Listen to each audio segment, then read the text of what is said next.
안녕하세요. 반갑습니다. 카드라TV의 민광빈 세무사입니다.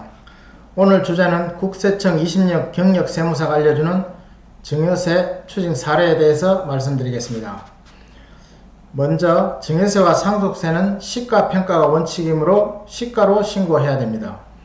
아파트와 같이 거래 빈도가 많은 것은 유사 매매 사례로서 시가평가가 가능함에도 아직도 기준시가로 신고해서 추징되는 경우가 있습니다. 최근 금액이 큰 상가 건물인 즉 꼬마 빌딩의 경우도 기준시가로 신고한 것을 국세청에서 감정평가 의뢰하여 추징하는 경우도 발생했습니다. 이때 추징금은 기준시가와 시가의 차이가 크기 때문에 추징세액이 엄청나게 추징되었습니다. 최근 또 보도에 따르면 앞으로 취득세도 시가평가로 신고해야 될 것으로 언론 보도도 나오고 있습니다. 그 다음 두 번째로 가장 많이 물어보는 질문으로 부모 자녀 간 금전을 차용해도 되는지에 대해서 말씀드리겠습니다. 부모와 자녀 간 금전이 오고 간 경우는 원칙적으로 증여 추정이라 하여 증여로 추정하는 경우가 많으나 실질적으로 차용증 및 이자 지급 내용 등으로 보아 차용한 것이 맞으면 부모 자녀 간 금전 대차를 인정하고 있습니다. 다만 여기에서 주의할 점은 국세청의 조사 과정에서 부모 자녀 간 차용한 것이 확인되는 경우에는 인정은 하되 그 부채 사후 관리를 계속하고 따라서 조사가 무사히 끝났다고 하더라도 계속적으로 그 차용금을 관리하고 상환할 때까지 사후 관리하고 상환이 이루어지지 않으면 증여세를 추징하고 있습니다. 또한 차용금에 대한 이자는 금전을 빌려준 부모님 같은 경우에는 비영업 대금의 이익이라 하여 이자 소득세, 지방세 포함 27.5%인 고율의 이자 소득세를 과세하고 있습니다. 세 번째로 현금 증여하고 증여세 정상 신고하더라도 추징되는 사례입니다. 예를 들어 자녀에게 현금 5억 증여 시 증여세 공제를 제외하면 증여세 약 8천만원 정도가 나오는데 증여받은 자녀가 그 증여세를 납부할 능력이 되지 않는다면 그 증여세도 부모가 대납한 것으로 보아 증여세를 추징하고 있습니다. 또한 최근에는 부모가 증여해준 현금 5억 원에 대해서도 자금 출처를 확인하고 있습니다. 즉 부모가 사업이나 장사를 해서 국세청에 신고된 수익금액으로 그 현금을 마련할 능력이 되지 않는다면 수익금액 누락 혐의가 있으므로 세무조사할 가능성이 높습니다. 최근 실제 사례에서도 부모님 사업에 대한 세무조사에 따른 수익금액 누락으로 몇억 원 추징하는 사례도 있었습니다. 지금은 한 가지만 알면 안됩니다.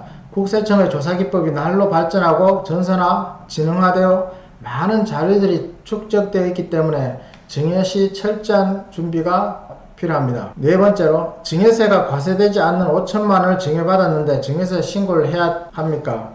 성인의 경우 5천만원까지 증여세가 없다고 하여 증여세를 신고하지 않는 경우가 있는데 지금 현재나 나중에 재산 취득 자금을 소명하고자 할 때 활용될 수 있으므로 신고하는 것이 좋습니다. 다섯 번째로 상속세 조사 시 증여세 추징되는 경우가 많습니다.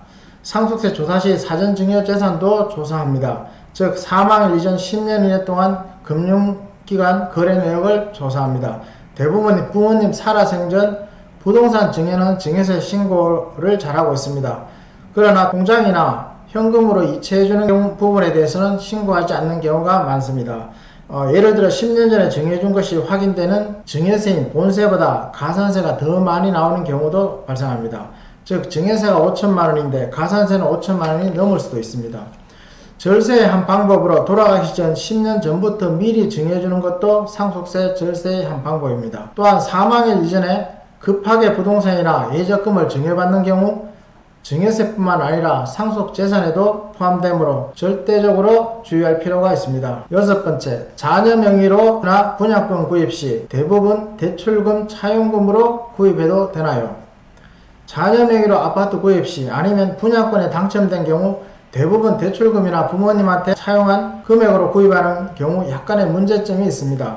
은행 대출금이나 부모님한테 차용한 경우 모두 이자가 발생하는데 국세청에서는 이자 납부 능력이나 또한 상환 능력도 보고 있습니다. 예를 들어 자녀의 소득이 없거나 적은 경우 이자나 원금 상환 능력을 의심하게 되고 지금 당장은 조사하지 않더라도 몇 년 후에 이 내용을 검증, 즉 대출금을 누가 상환했는지 대부분 현재 취득자금 원천을 만들었다고 나중에 대출금을 부모가 상환하는 경우가 발생하여 고액의 증여세가 추징되기도 합니다.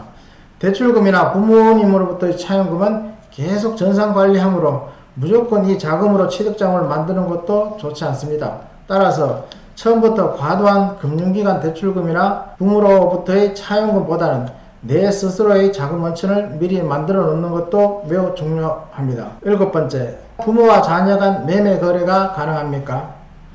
부모 자녀 간 또는 배우자에게 1세대 1주택 등 비과세 요건을 갖춘 경우나 감면 요건을 갖춘 재산을 사실상 증여하면서 매매 형식으로 소유권 이전 등기를 하는 경우 관할 세무서에서는 증여 추정 자료에 의하여 사실상 대가 지급 및 자금 출처에 대한 입증자를 요구하고 있습니다. 대가 지급 및 자금 출처에 대한 입증자를 제시하지 못하는 경우에는 증여세가 추징되고 신고 불성실 가산세가 무려 40%가 부과되고 있습니다. 부모 자녀 간 매매 거래가 되려면 자녀의 취득 자금이 확실해야 하고 거래 금액도 통상적으로 거래되는 금액이 아닐 경우에는 양도소득세 및 증여세가 추징되기도 합니다. 또한 최근에는 젊은 세대들이 주식 투자한 부분에 대해서도 고액의 주식을 가지고 있는 경우에 그 자금이 어디서 발생했는지에 대한 조사도 이루어지고 있습니다. 마지막으로 말씀드리고 싶은 것은 언젠가는 자녀분들이나 젊은 세대들이 부동산이나 주식 등을 취득을 해야 합니다. 그러한 일이 올 때 상담을 하여 취득자금 원천을 만들 수도 있지만 조금 더 일찍이 그러한 계획을 세우는 것이 어떤 문제가 닥치고 해결하는 것보다 더 세무조사를 피할 수 있는 방법이 아닐까 생각합니다. 이상입니다. 감사합니다.